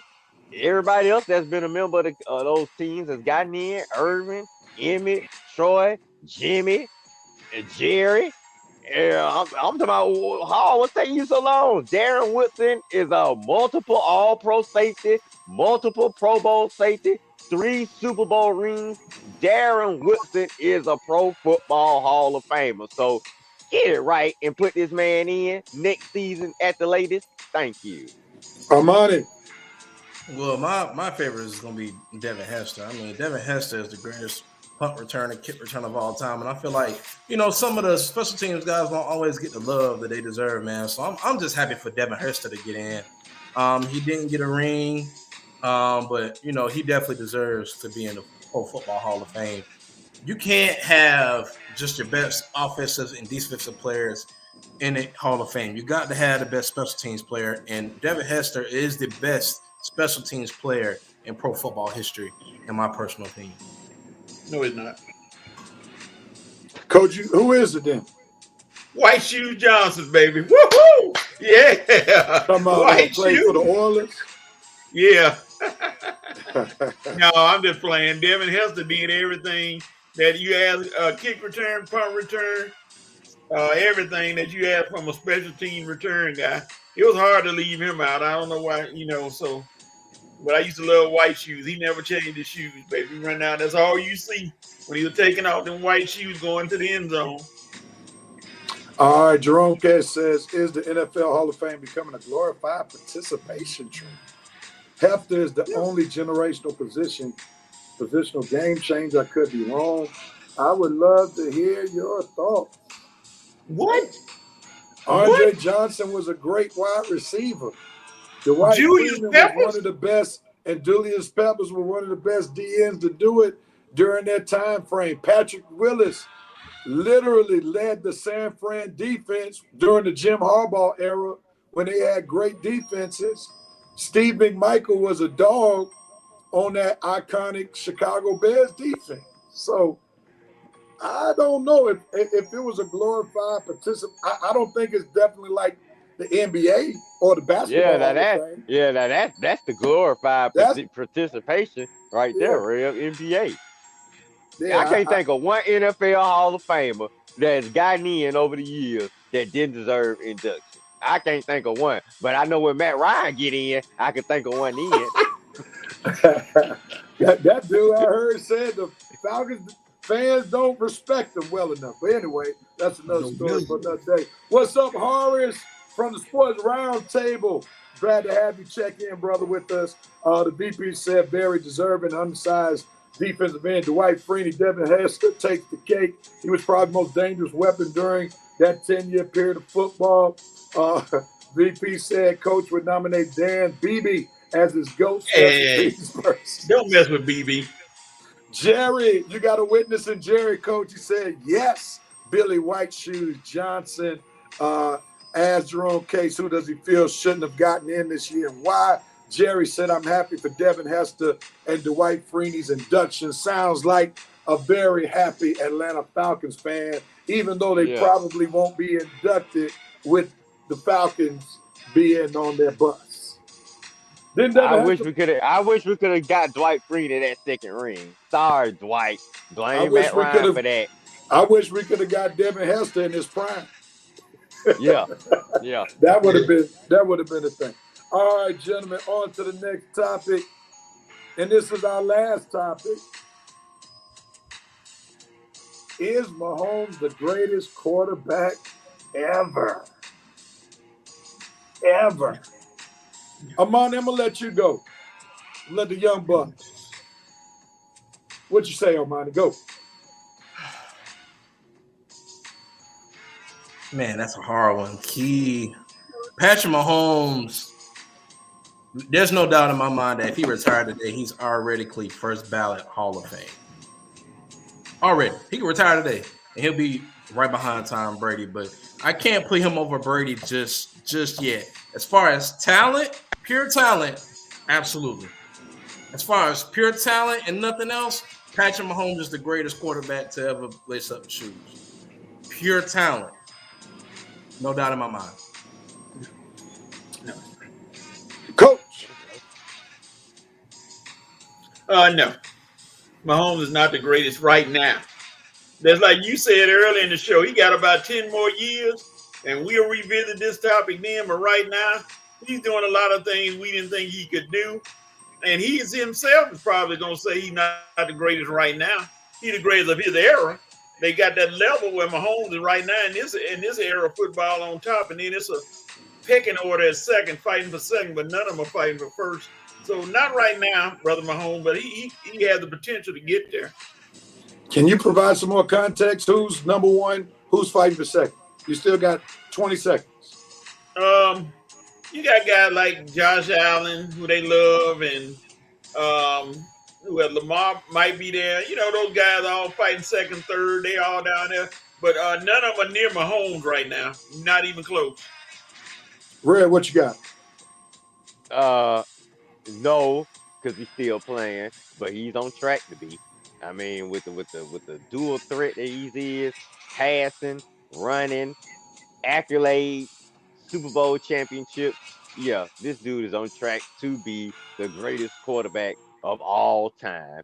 And like I say, as long as he keeps playing, I mean, even when he has off years like this year, he still is playing in the Super Bowl. You see what I'm saying? So imagine if he had a great year. You see what I'm saying? So this dude is on track to be the greatest quarterback of all time with the combination of running and throwing accuracy. I mean, able to win with great players, able to win with solid players. He have a Tyreek Hill and Kelsey. It don't matter. He can have a Juju Schuster and Kelsey. It don't matter.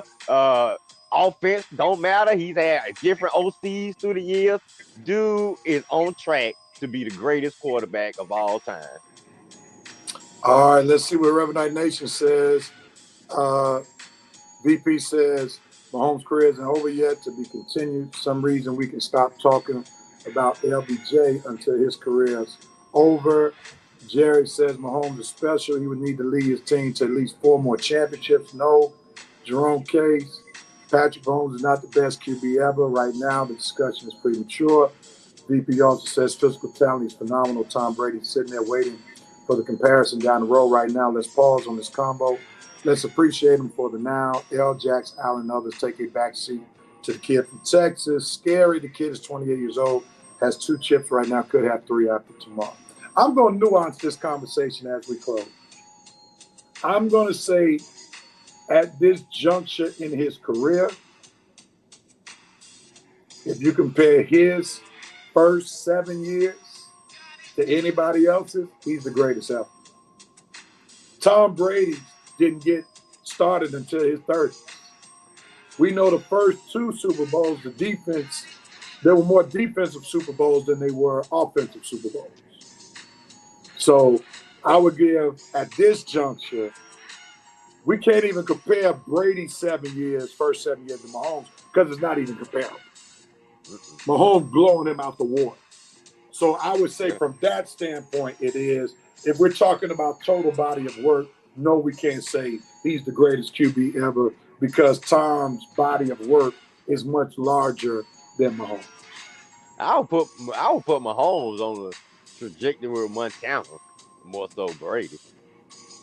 Well, Brady's going to – so are you saying Montana is the GOAT?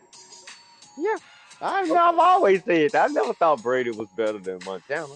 I mean, because What he got all hurt Brady's legacy was the cheating scandal. That's why I can't put Brady over John Montana, because Brady got a history of cheating. I can't. No, I'm not doing that. The cheating scandal, the deflate scandal, the Super Bowl losses. So then I would argue then if you're using that against them, then Mahomes should have surpassed Brady by now. He is. I mean, in my opinion, my bad. You're right. Because I said Brady, I meant Montana. My bad, Rev. You're right. I meant Montana. To me, it's Montana and then Mahomes and then Brady. I just can't put Brady over neither one of them, because Brady got a history of cheating. I can't do it. I got a rebuttal on that. Now, let me ask you this. What other quarterback has been able to do it with 2 different teams? Win a Super Bowl? Peyton Manning. Payne Manning done it. Okay. So you look at Brady, you said Brady was cheating. Wouldn't it be more the team cheating than Brady? But did Brady benefit from the cheat? That's the question. Yeah, you probably say, yeah, but I just look at. I mean, I'm not a big fan of Tom Brady, but I got somehow you got to give him his due, and I would put him still up there right now. Mahomes gonna pass him because Mahomes eventually with his career, and like you said, I always look at them 10 years he got left, and just what you said earlier, Mahomes is on a path to passing everybody as the best quarterback of all time. And like you said, if he wins Sunday, man, that jump starts him. That path gets easier for him. All right, we got to put a bow on this. Okay. Pat is trending that way. Joe Black says, Jerry said Armani and Red Joe Montana is and was better than Brady. Real quick question. So Mahomes is in the GOAT conversation quarterback. Does that mean Kelsey the GOAT tight end? I heard it from Shannon Sharp. He's the GOAT. Yeah. He's the GOAT. Yeah. I'd say one of them. Yeah, because I'm not gonna say who would you put over Kelsey?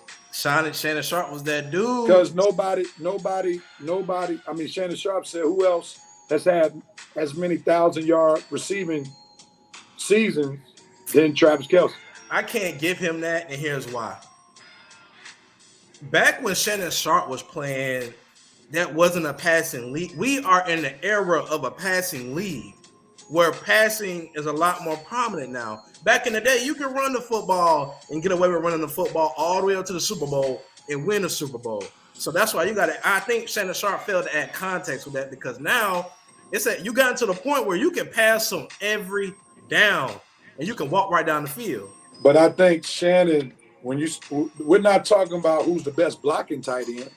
It's all about receiving at the end of the day. That's how we're getting into the GOAT conversation. Right. And I think Shannon would say, if you look what Kelsey does with his route run, he wasn't built by Mahomes. He was doing his thing when Alex Smith was the quarterback. So the dude is a great route run. Yeah, but who's above him? Shannon Sharp was that dude. Shannon Sharp was that dude, but Shannon, I think, looks at Kelsey and says Kelsey can do some things in route running that I couldn't even do. What about either Gronk or Gonzalez? No. Tony G don't have the cachet or the rings. Gronkowski has the rings, but Gronkowski was not much of a route. He was a monster. He was a monster. Yeah, he was a monster. He wasn't much of a route runner. Yeah. I don't have to worry about him putting a move on me and then getting free. Gronk just big boy. Yeah. Big boy. All right, gentlemen, we got to cut this short right quick because we got to be through by 1 o'clock if y'all want Rev to keep on DJing. So let's get to our Super Bowl pick. Mr. DJ. Real quickly. Anthony Ray got Antonio Gates. That's not a bad one. I would still put Kelsey above Antonio Gates. You can't put Gates and Gonzalez in here. They ain't got no rings, man. So you got to be a champion to be considered the greatest. Yeah, I mean, we're gonna be comparing Kelsey. At least, that's what I'm saying. Shannon Sharp is a fair comparison. Gronk is a fair comparison. But yeah, if you talking about Kelsey, you got to talk about postseason success too. And he is the most successful tight end in the postseason. So, and actually, to your point, Red, because I got to finish this. That's what Shannon Sharp said. Yeah. Shannon Sharp said Kelsey is like the tight end who elevated his play in postseason play, beyond regular season play. And that's why we're no money. That's why I can't say Shannon Sharp, because if Shannon Sharp endorsed Kelsey, how I'm gonna say Shannon Sharp when Shannon already endorsed Kelsey? So my thing is Shannon won with 2 organizations. Yeah, but that Baltimore Ravens offense was not the reason why they won the Super Bowl. They had an iconic defense. Shannon Sharp was a shell of himself by the time he went to Baltimore. That's why Denver got rid of him. That's why I say it's hard to compare eras because, I mean. But Shannon did not have Shannon came into his own. Right. But Shannon was not the second best player on the Denver Broncos offense. Like Kelsey is the second, like what Tyreek Hill left. or even before Tyreek Hill left, he was still considered the top offensive weapon beyond Mahomes. When Shannon Sharp played for the Denver Broncos, it was the Terrell Davis show at running back. Yeah. Right. Then it was Shannon Sharp, not Shannon Sharp and then Terrell Davis. Right. I mean, Terrell Davis. Rev, you had it right. It was the Terrell Davis show. Shannon Sharp, he was more like the guest organizer, like the sideshow supporting cast member. It was the Terrell Davis and Elway show. Right. He would be like special appearance by. Right. He would be the Arsenio Hall. Yeah. The Arsenio Hall of the Broncos. Yeah, dog. He Terrell Davis was that dude behind. He was definitely the entertainment. I mean, him and Ray Buchanan going back and forth definitely was some entertainment. Wait a minute. Are y'all saying that Armani chose Shannon Sharp because he's a special contributor? Maybe so. No. Maybe so. All right. I watched a lot of film on Shannon Sharp. I had to laugh with you, Armani. I know you had a good reason. Sharp was a bad dude. He was good. Now he was definitely solid and one of the best of his era. But when you compare him to Kelsey, you got to get Kelsey the edge. Yeah, Kelsey's the greatest to do it, man, by far, in my opinion. All right, let's make these picks now, real quickly. Coach. Yes, sir. We understand the standings. Rev has already won the NFL picks. Coach has been solid second, so we don't have to worry about paying for the meal. So this is definitely serious business right here. Yes, because the worst case scenario is that Red and Armani are paying together, or Armani is paying by himself since he's one game behind Red. So we're going to do it like we did for the NCAA, where Coach and Armani had to pick a number because we know that Red could choose the same team as Armani and he stays safe. With not having to pay, because Armani would stay a game back. As Armani came to learn last week, he came to learn the politics of the pick'ems of the Red Rev Sports Show. He thought we just picked based upon who we really thought was going to win, but there's a strategy that comes to it. So, Coach, I'm going to text you a number between 1 and 50. Okay. 1 and 50. The person that comes closest to that number will get to choose if they will pick first or last. You got your phone ready, Coach? Ready and waiting. All right. I have sent Coach the number. Oh. You got it, Coach? I have received the number. All right. Picking a number between 1 to 50. Red, you go first since you're in first place. You beyond Armani. One game. What's your number? 6. You said what? 6. He got 6. Armani, what's your number? 15. Armani's closest. What was the number, Coach? 39. Armani was closest to the number. So, Armani, let me explain to you what you have at your advantage. You can choose Red to pick first, and you pick second. You can pick. I'm gonna give you you can choose Red to pick first. And you pick second.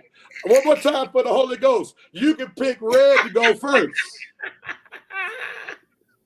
And you go second. You're one game behind. The best case scenario you're looking for is trying to tie. So what do you want? Red to pick first or you pick first?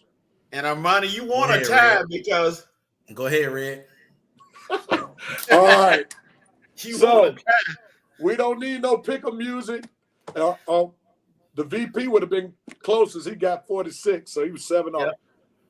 He said, Rev, don't change the rules to help these grown men.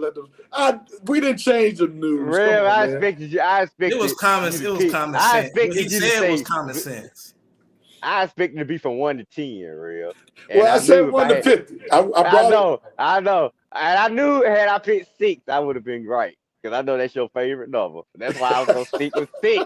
I said, Red go 1 to 10, and I go 6. I'm good. And man, when you said 1 to 50, I was like, God.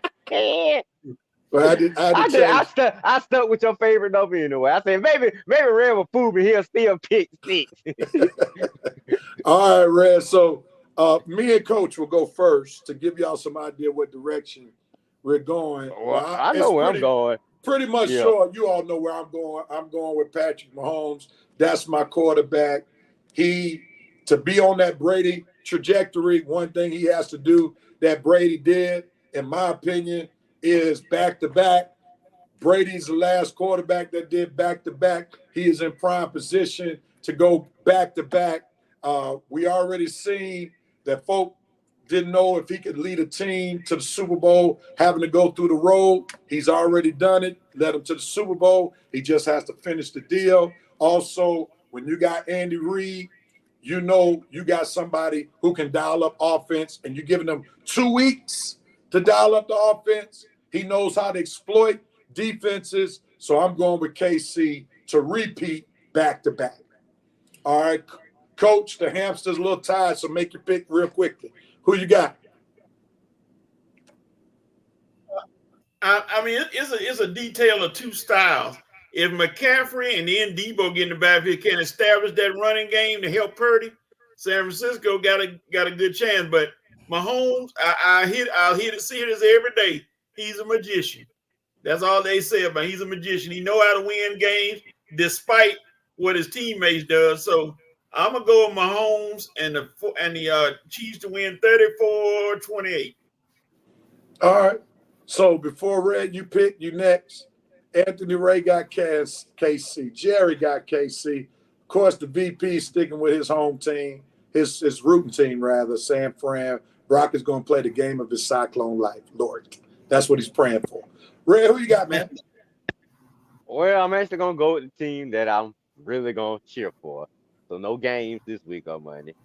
Now, I told y'all all season long that when the playoffs start, the KC can do this right here. They can flip a switch. And it's been proven that they can flip a switch. All that regular season crap, the dropping balls, all the drama they've been going through, it wasn't going to mean nothing. Because when the playoffs start, you're dealing with Mahomes, you're dealing with Reed, you're dealing with Kelsey, you're dealing with champions. Heart of a champion. KC is going to win. They're going to go back-to-back. Mahomes and this crew are about to be 3-time champions. I love greatness. I cheer for greatness, and this team is great. So I'm not worried about Kyle, not worried about Shanahan.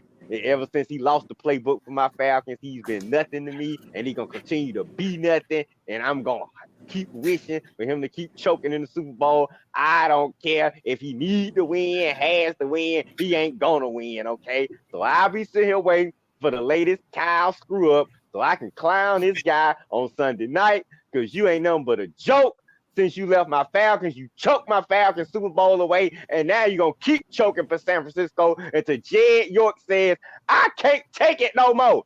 Get out, Kyle. Well, until that moment, you'll keep choking because KC going to keep winning. Mahomes, Brittany, Taylor, Andy, Travis, get ready, boys, because y'all going to be celebrating this one. Taylor Swift is the good luck charm. KC, 3rd time's the charm.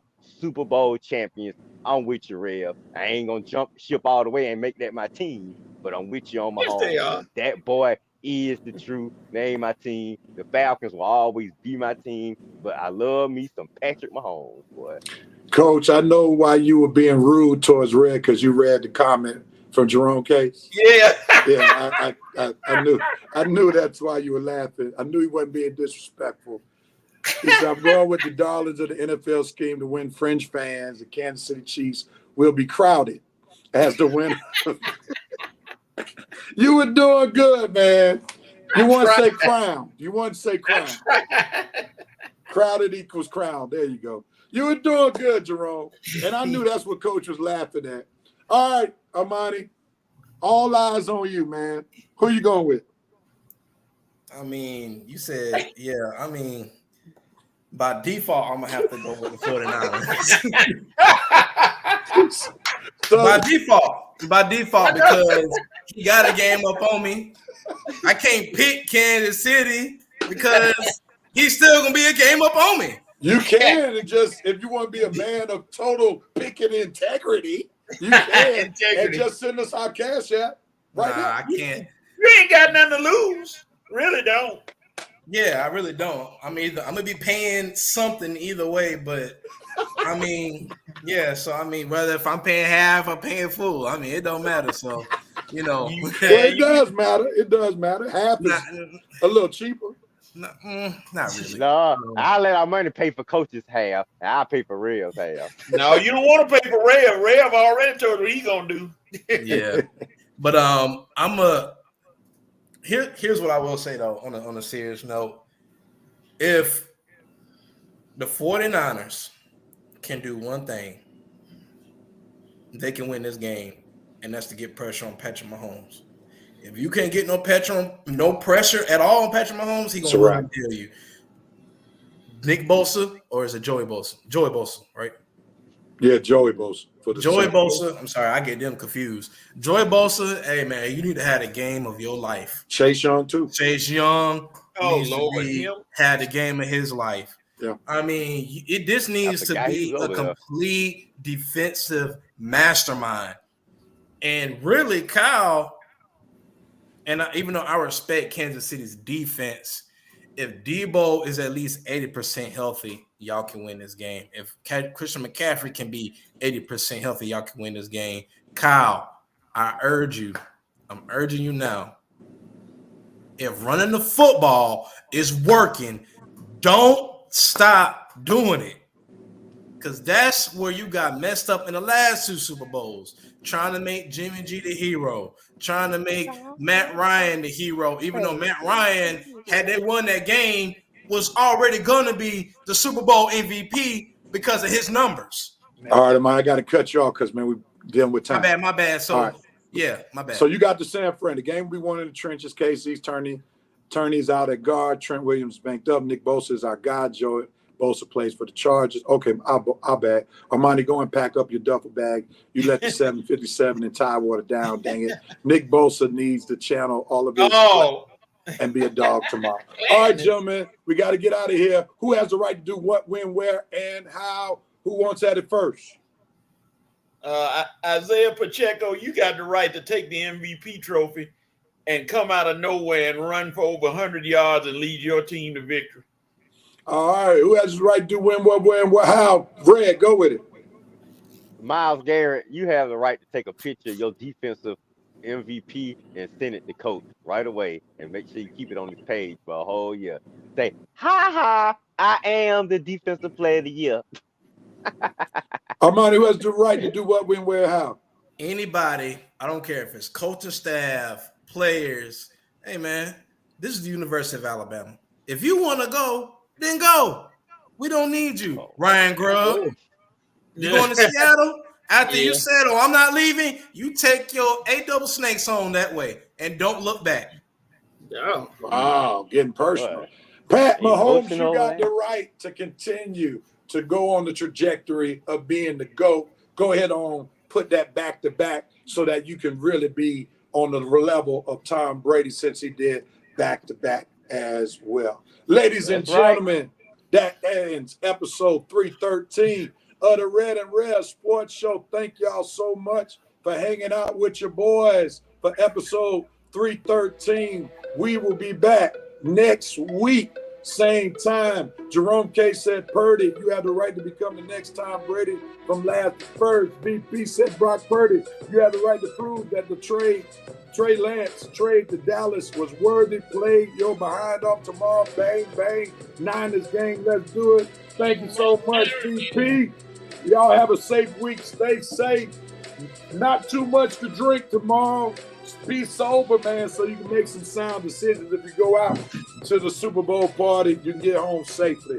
But nevertheless, thank y'all, everybody, for blessing us with your presence. Share this broadcast. Like the Facebook page. Subscribe to us on YouTube, the Red and Rev Sports Show. Peace and love, everybody. We out of here. Gotta go. Bang, bang, Niner game. Bang, bang.